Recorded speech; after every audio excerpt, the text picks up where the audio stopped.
accepted the word of a known prostitute over the word of a 30-year decorated Houston police officer. And it took him approximately $15,000 of his own money and about 8 months of struggling as to whether or not he's going to keep his job for this to get dismissed.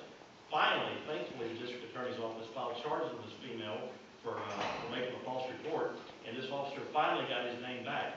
But I asked the district attorney that specifically and said, why wasn't this person terminated? And the answer was the person was transferred. So yes, that is part of the laundry list of problems that we have.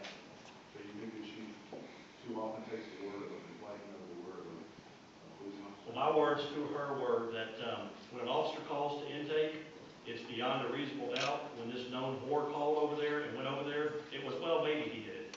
That's a different threshold that's being given to a known person who's listed on a known porn site, as opposed to a police officer who's sworn to uphold the laws of Harris County. Of all the things you've talked about, that makes you most angry. Why is that? Don't turn your cameras around because that officer happened to walk in the room. He's behind y'all. That's what made me the most angry whenever you mentioned it. Don't turn your... What is that? What do you think that says about how she views law enforcement?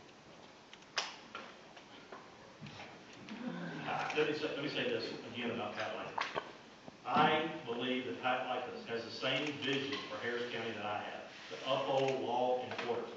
I just believe it's not getting done under her leadership. If it's her job, if it's her manager's job, I don't know, but it's not getting done under her leadership. As I said, a very likable person. This is very difficult for me to stand up here today and to say these things against someone who I like.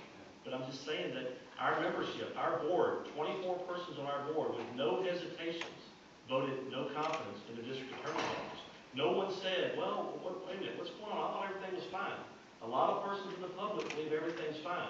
Officers across this county, all standing up here, know it's not fine when you call that intake number and try to get a charge on someone who you fought to make a case on. And she's currently under grand jury investigation, or her office is at least, for allegations that maybe she's not sharing evidence.